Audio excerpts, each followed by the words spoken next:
ஆண்டவருடைய நாமம் மகிமைப்படுவதாக. உங்கள் யாவருக்கும் ஆண்டவராக இயேசு கிறிஸ்துவின் நாமத்தினாலே என் அன்பின் வாழ்த்துக்களை சொல்லிக்கொள்ள ஆசைப்படுகிறேன். எனக்கு அருமையானவர்களே, இந்த நாளில் கூட சேஷதமாக நல்ல ஒரு பாடத்தை கற்றுக்கொள்ள பிதாவாகிய தேவன் நமக்கு உதவி செய்வாராக. இந்த நாளில் கூட சேஷதமாக அபிஷேகம் என்றால் என்ன? What is the anointing? Anointing. What is the anointing? அபிஷேகம் என்றால் என்ன? இன்றைக்கு கிறிஸ்தவர்களாகிய அநேக சபைகளிலும் ஊழியங்களிலும் தேசங்களிலும் கிறிஸ்தவர்களாகிய நமக்குள்ள பல கேள்விகளாக காணப்படுகிற இந்த ஒரு தலைப்பு, இதை குறித்து சரியான விளக்கங்கள் காணப்படாத ஒரு நிலை உலகத்தில் இன்றைக்கும் இருக்கிறது. ஆனால் பைபிளை தவறாக புரிந்து கொண்டு பிரசங்கிக்கிறவர்களும் உண்டு, பைபிள் தெரியாம பேசுகிற ஒரு கூட்டமும் உண்டு. பைபிளை குறித்து அறிந்து கொண்டு பிற்பாடு அபிஷேகம் என்றால் என்ன என்று வேதத்திலிருந்து சொல்லுகிற பக்தர்களும் உண்டு, இல்லைன்னு சொல்லவில்லை. ஆனால் உண்மையானது மறைக்கப்படுகிறது, பொய்யானது அதிகமாக பரவுகிறதை பார்க்கிறோம். ஆகினால வாட் இஸ் த அனாயிண்டிங்? அபிஷேகம் என்றால் என்ன? எனக்கு அருமையானவில்லை, அபிஷேகம் என்ற அந்த அர்த்தம் என்னவென்றால் பூசுதல் அல்லது தெளித்தல், ஊற்றுதல், இவைகளே சொல்லப்படுகிற காரியங்களா இருக்கிறது. ஊற்றுகிறது, பூசுகிறது, தெளித்தல், இவைகளை குறித்து நாம் பார்க்கிறோம். இதுதான் அபிஷேகம் என்றால் அந்த வார்த்தைக்கு அதனுடைய பொருள், மீனிங். எதை கொண்டு செய்வார்கள் என்றால், ஒன்று எண்ணெய் கொண்டு, அதாவது ஒலிவா எண்ணெய். அதை எப்படி செய்ய வேண்டும், யார் செய்ய வேண்டும், யார் செய்யக்கூடாது என்பது குறித்து ஆண்டவர் கட்டளையாக கொடுத்திருக்கிற யாத்திராகம புஸ்தகத்தில்.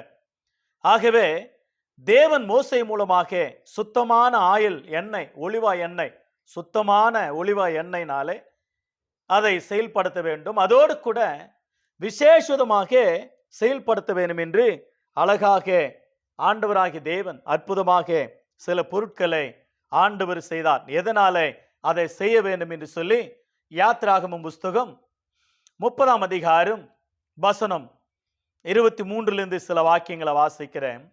மேன்மையான சுகந்த வர்க்கங்களாகிய சுத்தமான வெள்ளை போலத்தில் பரிசுத்த தைலத்தின் சேக்கலின்படி 500 சேக்கல் எடையும், சுத்த சுகந்த கருவப்பட்டியில அதில் பாதியாகிய 250 சேக்கல் எடையும்,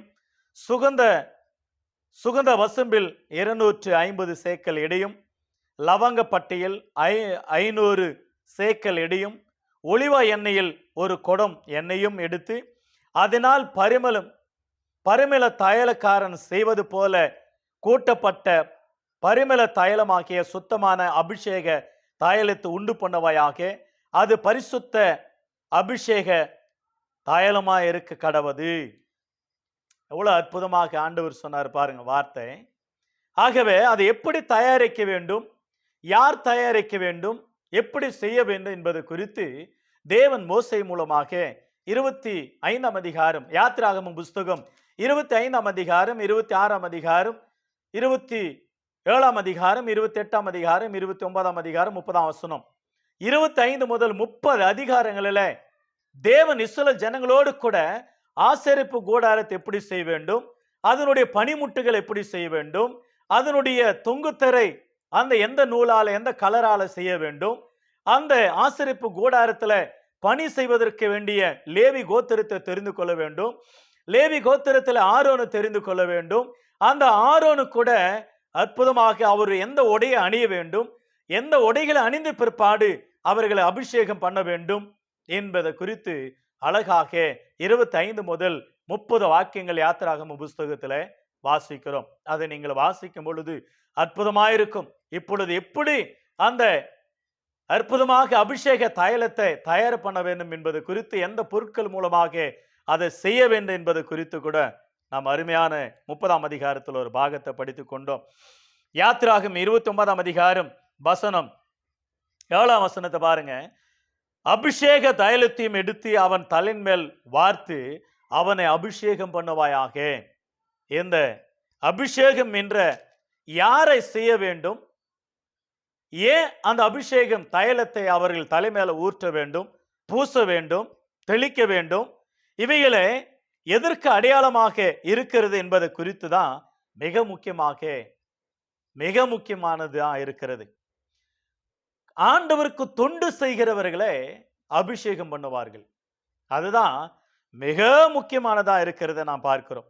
ஆகவே ஆண்டவர் பணியை செய்யணும்னா அவர்கள் அபிஷேகம் பண்ணுவார்கள். ஆகையால் யாத்திராகமம் புஸ்தகத்துல இந்த 5-6 அதிகாரங்களை வாசிக்கிறோம். லேவியராகமம் 8ஆம் அதிகாரம் 10 முதல் 12, அதே லேவியராகமம் 10ஆம் அதிகாரம் 7ஆம் வசனம், லேவியராகமம் 21ஆம் அதிகாரம் 10ஆம் வசனத்துல கூட வாசிக்கிறோம். லேவியார்களை, ஆசாரியர்களை ஊழியக்காரர்களாக ஆண்டவருடைய சமூகத்துல பணிவிட செய்யத்தக்கதாக, தொண்டு செய்யும்படியாக, ஆண்டவருக்கு ஆராதனை செய்யும்படியாக அவர்களை அபிஷேகித்து ஒரு செப்பரேட்டாக அவர்களை பிரித்து எடுக்க வேண்டும் என்று சொல்லி மோசே மூலமாக ஆண்டவர் அற்புதமான கட்டளை கொடுத்தார். அற்புதமாக அதை செய்ய வைத்தார். 3-4 காரியங்களை மிக முக்கியமாக நாம் கவனிக்க வேண்டும். முதலாவதாக, இந்த அபிஷேகம் யாருக்கு செய்ய வேண்டும் என்றால், ஆசரிப்பு கூடாரத்தில் அல்லது ஆண்டவருக்கு பணிவிடை செய்கிற ஆசாரியர்கள், அவர்களுக்கு இந்த அபிஷேகம் தேவைப்படும். முதல் ஆசாரியர்களுக்கு அபிஷேகம் பண்ண வேண்டும். இரண்டாவதாக தீர்க்கதரிசிகள் அபிஷேகம் பண்ண வேண்டும். மூன்றாவதாக நியாயாதிபதிகளை தீர்க்கதரிசி அபிஷேகம் செய்ய வேண்டும். நான்காவதாக ராஜாக்கள் அபிஷேகம் செய்ய வேண்டும். ஐந்தாவதாக இன்றைக்கு புதிய ஏற்பாட்டில் பொதுவான அபிஷேகம் எல்லாருக்கும் கூறியது என்பதை குறித்து அறிந்து கொள்ள வேண்டும். அதோடு கூட முதல் அபிஷேகம் பரலோகத்தில் நடக்கிறது. அதை குறித்து விரிவா படிக்க நமக்கு இன்னொரு சந்தர்ப்பத்தை ஆண்டவர் தருவாராக. எசேக்கியேல் புஸ்தகம் 28ஆம் அதிகாரம் 11ஆம் வசனத்தில் வாசிக்கிறோம். விழுந்து போன லூசிபரை குறித்து அந்த இடத்துல வாசிக்கிறோம். ஆகவே நீ காப்பாற்றப்படுவதற்கு அபிஷேகம் பண்ணப்பட்ட கேருப் என்று விழுந்து போன தேவதூதனை குறித்து சொல்லப்படுகிறது. அபிஷேகம் எதற்காக என்றால் காப்பாற்றப்படுவதற்காக. காப்பாற்றப்பட வேண்டிய தூதன், காப்பாற்று வேலை செய்ய வேண்டிய தூதன் தன்னை காப்பாற்ற முடியவில்லை, ஆண்டவர் அவனை காப்பாற்ற முடியவில்லை.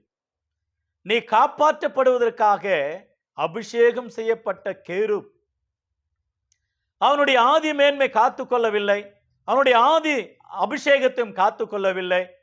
ஆகவே மேன்மையுள்ளவன ஆனதனாலே தேவன் அவனை தள்ளினான், மின்னலை போல கீழே விழுந்தான், அவனோடு கூட சிலரையும் இழுத்து கொண்டான் என்று பைபிள் சொல்லுகிறத நாம் பார்க்கிறோம். ஆகவே விழுந்து போன அபிஷேகம், இன்றைக்கு அந்த அபிஷேகத்தின் மூலமாக அநேகரை ஏமாற்றுகிற அபிஷேகம் இந்த உலகத்தில் உண்டு. பால் அபிஷேகம், கும்ப அபிஷேகம், சிலருக்கு மைக் அபிஷேகம். மைக்கு கிடைச்சா போதும், அவ்வளவுதான், அவர் மேல இருக்கிற அபிஷேகம் வல்லமை இறங்குது என்று சொல்லி செயல்படுவாங்க பாருங்க. சில பேருக்கு அபிஷேகம், அவர் தான் அபிஷேகம், பயங்கரமா இருப்பான். ஊழியக்காரன், விசுவாசிங்க, மூப்பர்கள், சுசேஷர்கள் எல்லாம் பணம் சம்பாதிக்கிற அபிஷேகம், உபச்சாரத்தில் விழுந்து போன அபிஷேகம், பண ஆசையினால் விழுந்து போன அபிஷேகம், சொத்து பிரச்சனைனால விழுந்து போன அபிஷேகம், சபையை ஒடித்து தாறுமாறாக்கி சபைகளுக்கு எடுக்கிற அபிஷேகம், இப்படிப்பட்ட அபிஷேகம் தான் இருக்கு. பண அபிஷேகம், பணம் சம்பாதிக்கிற அபிஷேகம், பவர் டவர் கட்டுகிற அபிஷேகம், கவர் வாங்குகிற அபிஷேகம், ஜப கோபுரங்களை கட்டுகிற அபிஷேகம், தண்ணி அபிஷேகம், தண்ணி தெளிக்கிற அபிஷேகம், என்ன அபிஷேகம், நான் சொன்னால் நடக்கும், நான் சொன்னால் கீழே விழுவாங்க அப்படின்னு சொல்லி தன்னை பெருமைப்படுத்துகிற பெருமையின் அபிஷேகம். சீடிகள் விற்கிற சீடி வாங்கி வைத்தா உங்களுக்கு அபிஷேகம் வரும், துணிகள் வாங்கினா உங்களுக்கு அபிஷேகம் வரும், எண்ணெய் பாட்டில் வாங்கினா உங்களுக்கு அபிஷேகம் வரும், சிறு பிள்ளைங்களை தொட்டா உங்களுக்கு அபிஷேகம் வரும், எங்க சபைக்கு வந்தா உங்களுக்கு அபிஷேகம் வரும், என்ன தொட்டுனா போதும், என்ன பிடிச்சிங்க அபிஷேகம் வரும் உங்களுக்கு. என்னுடைய வஸ்திரத்தை தொட்டு கொள்ளுங்கள் என்று சொன்ன அபிஷேகம் வரும், அப்படியே கோட்டை இழுத்து போட்ட அபிஷேகம் வரும். இதெல்லாம் அபிஷேகம் நினைச்சு நினைக்கிறீங்களா? விழுந்து போன தேவ தூதன் லூசிபாரனுடைய வேலைகள் இவைகள் எல்லாம். ஜாக்கிரதை, எச்சரிக்கை. தேவன் எச்சரிக்கிறார், ஒருவனையும் சும்மா விட மாட்டார். தேவன் தன்னை பரியாசம் பண்ண ஓட்டார். என்கிட்ட இருக்க அபிஷேகம், என் பாயிட்ல இருக்க அபிஷேகம், என் ஜோபில் இருக்க அபிஷேகம், உன்னை சும்மா விட மாட்டார் ஆண்டவர். அபிஷேகம் என்றால் என்ன? இந்த விளையாட்டா? ஆகையினால எனக்கு அருமையான கர்த்தருடைய பிள்ளை, நம்முடைய வாழ்க்கையில நாம் கற்றுக்கொள்ள வேண்டும். அபிஷேகம் என்றால் இன்னைக்கு நிறைய அபிஷேகம் என்ற அந்த போர்வில பிசாசு அநேகரை ஏமாற்றி கொண்டிருக்கிறான், ஏமாற்று வேலை செய்து கொண்டிருக்கிறான். ஆகவே அபிஷேகம் பெற்றவர்கள் எப்படி இருக்க வேண்டும்? அபிஷேகம் பெற்றவர்கள் அப்படியே குதிப்பார்கள், எகுருவாங்க. துணி அவுத்து போட்டு ஓடுறதும், துணி அவுத்து போட்டு நடக்கிறதும், பொருள்றதும், அப்படியே எகிரி எகிரி குதிக்கிறதும், மைக்க பிடிச்சிக்கணும், எக்கிரி எக்கிரி எக்கிரி எக்கிரி. அபிஷேகமா? அபிஷேகம் என்றால் என்ன? தேவதூதன் சொல்லப்படுகிறது இல்லையா, நீ காப்பாற்றப்படுவதற்கு அபிஷேகம் பண்ணப்பட்ட கேருப். புரிந்து கொள்ள வேண்டும். அவர் யாரை காப்பாற்ற வேண்டும்? யாரை காப்பாற்றிக் கொள்ள வேண்டும்? ஆதி மேன்மை காத்து கொள்ளாத தேவ தூதர்கள். ஆகவே அபிஷேகம் என்றால் என்ன? ஆசாரியர்களுக்கு வேண்டிய அபிஷேகம் முதலாவது. யாத்திராகமம் 25 முதல் 30 வாக்கியங்களை, 30 அதிகாரங்களை படிக்கிறோம். லேவியராகமம் 8ஆம் அதிகாரம், எண்ணாகமம் 35ஆம் அதிகாரம். இந்த அதிகாரங்கள் எல்லாம் ஆசாரியர்களுக்கு வேண்டிய அபிஷேகம். ஆசாரியர்களுக்கு வேண்டிய அபிஷேகம். இரண்டாவதாக தீர்க்கதரிசிகளுக்கு வேண்டிய அபிஷேகம். மூன்றாவதாக நியாயாதிபதிகளுக்கு வேண்டிய அபிஷேகம். நான்காவதாக ராஜாக்களுக்கு வேண்டிய அபிஷேகம். ஐந்தாவதாக பொதுவான புதிய ஏற்பாட்டு ஒவ்வொரு விசுவாசிகளுக்கும் ஆண்டவர் கொடுத்த அபிஷேகம். இவைகளை குறித்து கொஞ்சம் சுருக்கமாக தியானிக்க கர்த்தர் நமக்கு உதவி செய்வாராக. எரேமியா புஸ்தகம் 5ஆம் அதிகாரம் 30-31 தேசத்துல திடுக்கிடத்தக்கதா காரியங்கள் நடந்து வருகிறது. தேசத்துல திகைத்து திடுக்கிடத்தக்கதா காரியங்கள் தேசத்தில் நடக்கிறது. தீர்க்கதரிசிகள் கள்ள தீர்க்கதரிசி சொல்லுகிறார்கள், ஆசாரிகள் அவர்கள் மூலமா ஆளுகிறார்கள். இப்படி இருப்பது என் ஜனத்துக்கு பிரியமா இருக்கிறது. ஆனாலும் முடிவில் என்ன செய்வார்கள்? வேதனை இல்ல. தேசத்துல திடுக்கிடு காரியங்கள் எவைகள் என்றால் கள்ள தீர்க்கதரிசனம், கள்ள பொய், கள்ள போதனை, கள்ள கிறிஸ்தவர்கள், கள்ள அப்போஸ்தலர்கள், கள்ள கிறிஸ்தவர்கள், கள்ள காரியங்கள். எங்க சபையில் தான் அபிஷேகம், என் மேல் தான் அபிஷேகம், நான் தண்ணி தெளிச்சா அபிஷேகம், எண்ணெய் தெளிச்சா அபிஷேகம், துணியை போட்டா அபிஷேகம், கையை நீட்டினா அபிஷேகம், என்னை தொட்டா பவர், என்னை தொட்டா கவர். இப்படியா? இந்த அபிஷேகம் கிடையாது. இது லூசிபார் நேயலில் லூசிபாருடைய அந்த போர்வில செய்து கொண்டிருக்கிற இதை நாம் புரிந்து கொள்ள வேண்டும். எச்சரிக்கை, எச்சரிக்கை, எச்சரிக்கை. அருமையானவர்களே, அபிஷேகம் என்றால் என்ன என்பதை குறித்து நாம் படித்துக் கொள்ள வேண்டும். அபிஷேகம் முதலாவது ஆசாரியர்கள். யாத்திராகமம் 25ஆம் அதிகாரம் முதல் 30 அதிகாரங்களில் வாசிக்கிறோம். 29ஆம் அதிகாரம் 7ஆம் வசனத்துல அவன் தேவனுடைய பணியை செய்யும்படியாக ஆரோனையும் அவன் பிள்ளைகளையும் அவன் சந்ததிகளையும் அபிஷேகம் பண்ணுவாயாக. மோசே மூலமாக அபிஷேகம் பண்ணப்படுகிறத பார்க்கிறோம். இரண்டாவதாக தீர்க்கதரிசிகள்.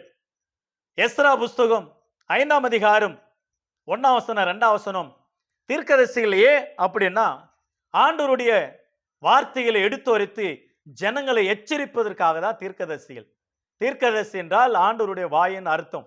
ஆண்டவருடைய வாய் பொய் பேசாது.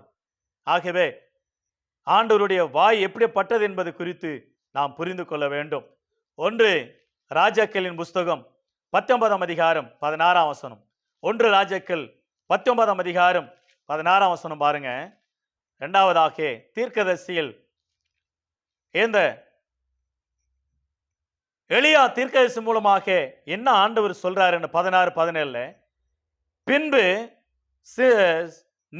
நிம்சியின் குமாரனாகிய யோகுவை சிறுவேல் மேல் ராஜாவாக அபிஷேகம் பண்ணி ஆபேல் மெலோகா ஊரனாகிய சாப்பாத்தின் குமாரனாகிய எலிசாவை உன் ஸ்தானத்தில் தீர்க்கதரிசியாக அபிஷேகம் பண்ணு. சம்பவிப்பது என்னவென்றால் ஆசகேலின் பட்டயத்துக்கு தப்பினவனை யோகு கொன்று போடுவான், யோகுவின் பட்டயத்திற்கு தப்பினவனை எலிசா கொன்று போடுவான். ஆகினாலே நீ யாரை அபிஷேகம் பண்ணும் என்றால் யோகுவையும் எலிசாவையும் அபிஷேகம் பண்ணு. ராஜாக்களுக்கு வேண்டிய அபிஷேகம், தீர்க்கதரிசிகளுக்கு வேண்டிய அபிஷேகம் நாம் பார்க்கிறோம். நான்காவதாக அந்த இடத்துல நியாயாதிபதிகளை கூட தீர்க்கதரிசி அபிஷேகம் செய்தார்கள். ஒரு எப்தா இருக்கலாம், ஒரு கிதியோனா இருக்கலாம், நியாயாதிபதி சாமுவேல் முதல் நியாயாதிபதியா இருந்தார், நியாயாதிபதியா இருக்கலாம். இவர்களை அபிஷேகம் பண்ணினார்கள், தேர்ந்தெடுத்தார் ஆண்டவர். ராஜாக்களை அபிஷேகம் பண்ணினார். முதல் எந்த இடத்தில் நடக்க என்றால் 2 ராஜாக்களின் புஸ்தகம் 9ஆம் அதிகாரம் 1 முதல் சில வாக்கியங்களை பார்க்கிறோம். இஸ்ரவேல் ஜனங்களை ஆளுகை செய்ய வேண்டும்படியே அருமையாக தீர்க்கதரிசி புத்திரர்கள் ஒருவனுக்கு எலிசா கொடுக்கிற கட்டளை பிரகாரம் அந்த இடத்துல அபிஷேகம் நடக்கிறத பார்க்கிறோம். ஆகையினால்தான் 1 ராஜாக்கள் 19:16, 2 ராஜாக்கள் 9ஆம் அதிகாரம் 1 முதல் 6 வசனங்கள் 12ஆம் வசனம், 2 ராஜாக்கள் 11ஆம் அதிகாரம் 12, 2 ராஜாக்கள் 23ஆம் அதிகாரம் 30ஆம் வசனம், 2 ராஜாக்கள் 9ஆம் அதிகாரம் 3ஆம் வசனம், 2 ராஜாக்கள் 9ஆம் அதிகாரம் 6ஆம் வசனம் 12ஆம் வசனத்துல கூட இந்த இடத்துல வாசிக்கிறோம். அருமையாக ராஜாக்களுக்கு வேண்டிய அபிஷேகத்தை குறித்து நாம் தியானிக்கிறோம். எனக்கு அருமையானவில்லை, இந்த இடத்துல கூட அற்புதமாக 4 காரியங்களை படித்தோம். அபிஷேகம் செயல்படுகிற காரியங்கள். ஏனென்றால் ஆளுகை செய்ய வேண்டும், ஆண்டவர் பணிவிடை செய்ய வேண்டும், ஆண்டவருடைய ஜனங்களை நியாயம் தீர்க்க வேண்டும், மற்ற விரோதிகளிடத்திலிருந்து அந்நியர்களிடத்திலிருந்து அவர்களை விடுதலாக்குவதற்கு வேண்டிய தேர்ந்தெடுக்கப்பட்டவர்கள், சூஸ் பண்றவர்கள், த சூசன் பீப்புள். விசேஷமாக அவர்கள் பிரித்தெடுக்கப்பட்டவர்களா விசேஷத்த அபிஷேகத்தினால அவர்களை அபிஷேகம் பண்ணப்பட்டவர்களாக அந்த இடத்துல காட்ட வேண்டும். ஆகதான் ஆண்டவருடைய வார்த்தையில சொல்லி தீர்க்கதரிசி சொல்லி எச்சரிக்கும்படியா தீர்க்கதரிசியில அபிஷேகம் பண்ணி எடுத்துக்கொண்டதை நாம் பார்க்கிறோம். தாவீதை கூட அபிஷேகம் பண்ணினார்கள். முதல் அபிஷேகம் எங்க நடக்கிறது என்றால் 1 சாமுவேல் புஸ்தகம் 16ஆம் அதிகாரத்துல நன்றாக தெரியும். ஏசாயின் பிள்ளைகளை 8 பேரையும் அபிஷேகம் பண்றதுக்காக காத்து இருக்கிறார். ஒவ்வொருவரும் கடந்து போனாங்க. 8வது தாவீது வருகிறார். ஆண்டவர் சொன்னார், இவன் தான், நீ எழும்பு, அவன் அபிஷேகம் பண்ணு. 1 சாமுவேல் 16ஆம் அதிகாரம் வசனம் 1 முதல் 13 வசனங்களில், 2 ராஜாக்கள் 2ஆம் அதிகாரம் 2 சாமுவேல் 2ஆம் அதிகாரம் 7ஆம் வசனம், 2 சாமுவேல் 3ஆம் அதிகாரம் 39ஆம் வசனம், 2 சாமுவேல் 5ஆம் அதிகாரம் 17ஆம் வசனம். தாவீதினுடைய வாழ்க்கையில ஆண்டவர் தன்னுடைய சகோதரர்கள் மத்தியில, சத்துருக்கள் மத்தியில ஆண்டவர் ராஜாவாக அபிஷேகம் பண்ணினார்.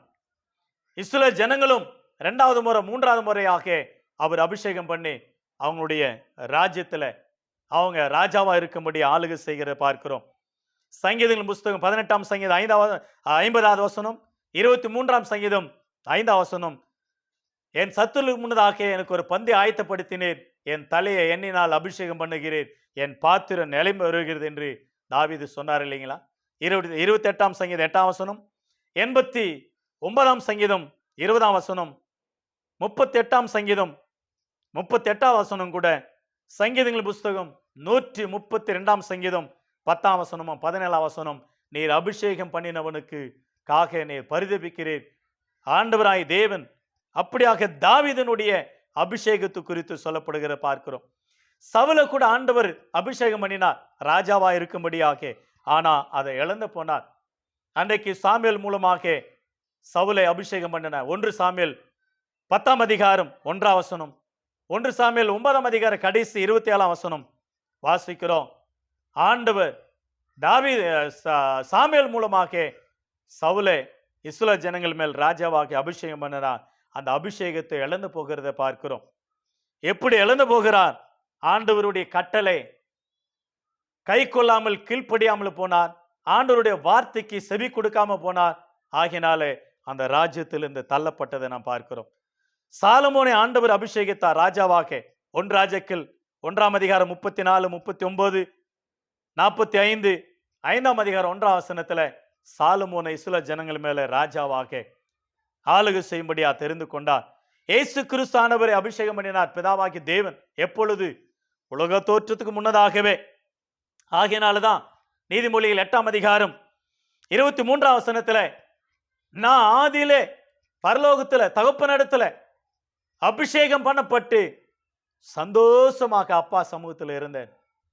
சங்கீதம் 2ஆம் சங்கீதம் 2ஆம் வசனம் 6ஆம் வசனம், 20ஆம் சங்கீதம் 6ஆம் வசனத்துல, 45ஆம் சங்கீதம் 7ஆம் வசனத்துல, 48ஆம் சங்கீதம் 9ஆம் வசனத்திலையும் ஆண்டவராகிய இயேசு கிறிஸ்தானவர் அபிஷேகம் பண்ணப்பட்டார். ஆண்டவராகிய இயேசு கிறிஸ்தானவர் பரலோகத்தில் அபிஷேகம் பண்ணப்பட்டார். அதை பிதாவாகி தேவன் எழுதி வைத்ததை நாம் பார்க்கிறோம். ஏசாயா புஸ்தகம் 41ஆம் அதிகாரம் 61ஆம் அதிகாரத்துல வாசிக்கிறோம். தரித்திரருக்கு சுவிசேஷம் சொல்லும்படியாக பிதா என்னை அபிஷேகம் பண்ணினார். அதுதான் அபிஷேகம். லூக்கா 4ஆம் அதிகாரம் அற்புதமாக இயேசு கிறிஸ்து பற்றி சொல்லப்படு 18ஆம் வசனத்துல, கட்டுண்டவர்களை விடுதலாக்க, சிறைப்பட்டவர்களை சிறைப்பிடித்துக் கொண்டு வரத்தக்கதாக தரித்திரருக்கும் சுவிசேஷத்தை சொல்லும்படியாக பிதாவாகிய தேவன் கர்த்தரை அபிஷேகம் பண்ணினார். சுவிசேஷம் சொல்லுவதற்கு வேண்டிய அபிஷேகம். என் மேல அபிஷேகம் இருக்கிறது, நீங்க எல்லாம் பணம் கட்டிட்டு டிக்கெட் வாங்கிட்டு உள்ள வாங்க, உங்களுக்கு ஜெபம் பண்றேன், அப்படி அந்த அபிஷேகம் அல்ல.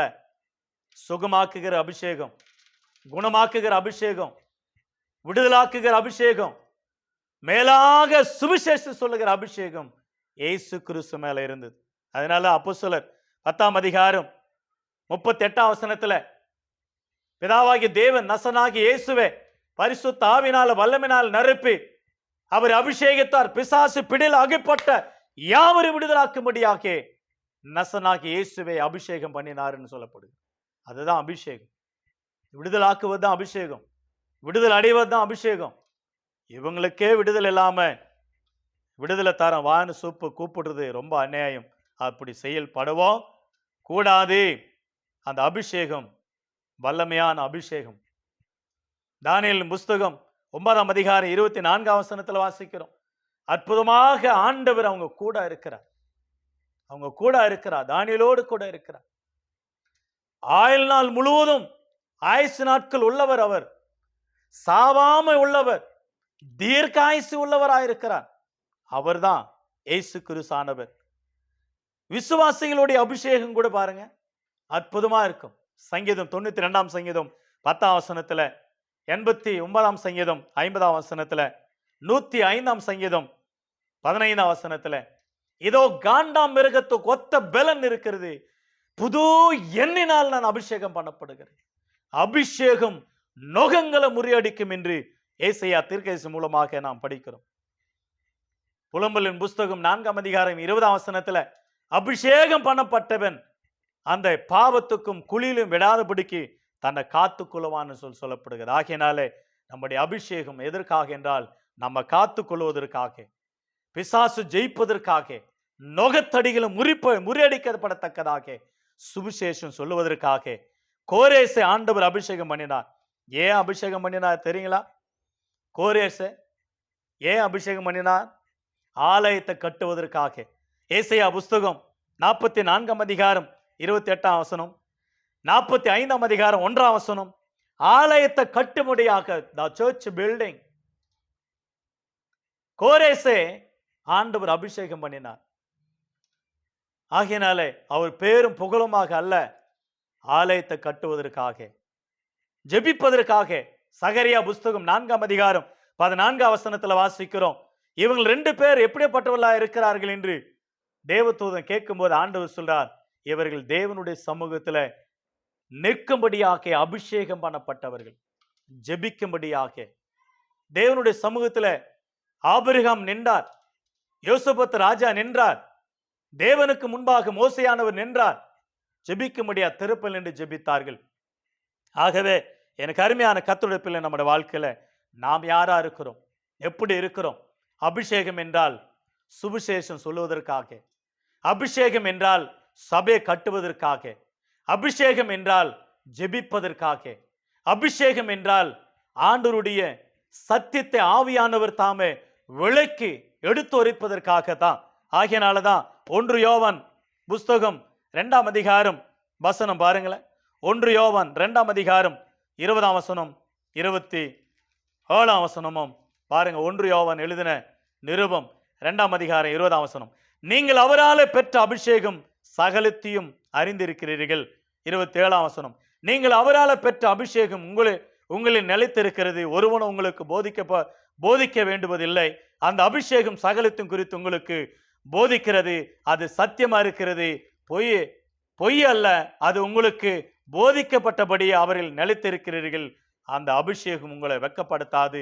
ஏனென்றால் யோவான் எழுதின சுவிசேஷம் 16ஆம் அதிகாரம் 13ஆம் வசனத்துல வாசிக்கிறோம், பரிசுத்த ஆவியானவருடைய அபிஷேகம். நான் போன பிற்பாடு சத்திய ஆவியாகிய தேற்றவாளன் வருவான். அவர் சகல சத்தியத்தையும் உங்களுக்குள்ள நடத்துவார். சகல சத்தியத்துக்குள்ளும் அவர் தம்முடைய சுயமாய் பேசாமல் தாம் கேள்விப்பட்டவைகள் யாவையும் உங்களுக்கு சொல்லி வரப்போற காரியங்கள் உங்களை அறிவிப்பார். நான் சொன்னதை உங்களுக்கு சொல்லுவார் என்று இயேசு கிறிஸ்துவானவர் சொன்னார்.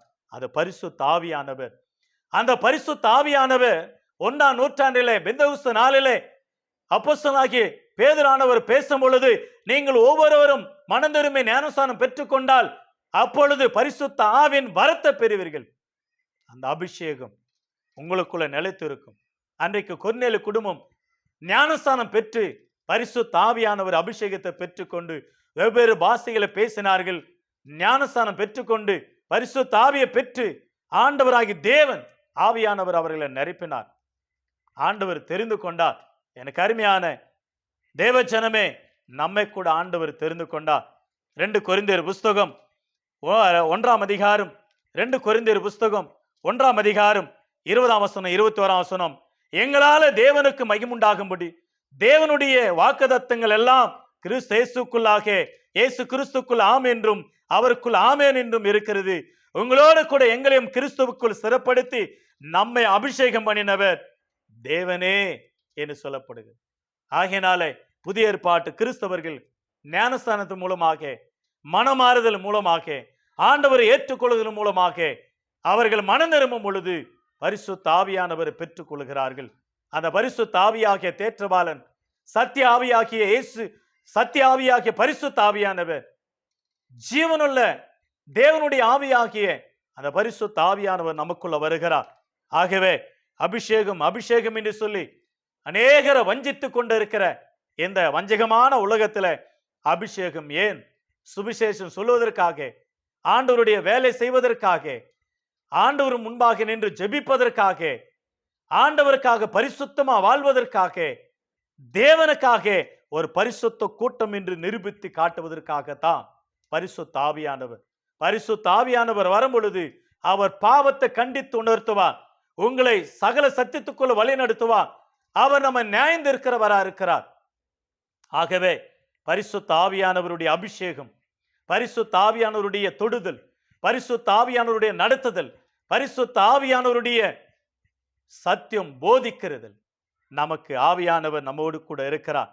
ஆகவே அபிஷேகம் இன்னும் நிறைய காரியங்களை 2வது பாகத்துல கற்றுக்கொள்ள நமக்கு உதவி செய்வராக. அபிஷேகம் என்றால் என்ன? அந்த அபிஷேகம் ராஜாக்களுக்குரியது.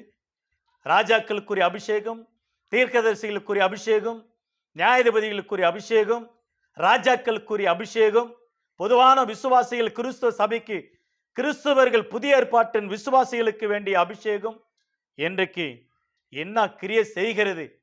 தாறுமாறாக அவனிடத்துல பண ஆசை இருந்தால் அது பிசாசனுடைய அபிஷேகம்.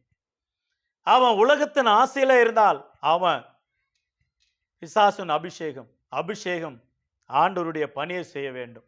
அதுக்காக தான் பிரத்யேகமாக அந்த அபிஷேகம் தேர்ந்தெடுக்கப்பட்டது. ஆகையினாலே இந்த அபிஷேகத்தினாலே ஆண்டவருடைய வேலை செய்வோம், சாட்சிகளா ஜீவிப்போம், கர்த்தருக்காக வாழுவோம். கர்த்தர் நமக்கு உதவி செய்வாராக. யாவரையும் ஆண்டவராகி தேவன் ஆசீர்வதிப்பாராக. உங்கள் யாவருக்கும் ஆண்டவராகி இயேசு கிறிஸ்துவின் நாமத்தினாலே என் அன்பின் வாழ்த்துக்களை சொல்லிக்கொள்ள ஆசைப்படுகிறேன். தேவன் தாம் உங்களை யாவரையும் ஆசீர்வதித்து வழி நடத்துவராக. God bless you all. God bless you. கர்த்தருடைய நாமத்தினாலே வருகிற நாட்கள்ல சில காரியங்களை கற்றுக்கொள்ள 2வது பாகத்துல கர்த்தர் சித்தமானால் கற்றுக்கொள்ள கர்த்தர் நமக்கு உதவி செய்வாராக. உங்களை யாவருக்கும் இயேசுவின் நாமத்தில் மீண்டும் வாழ்த்துகிறேன். God bless you all.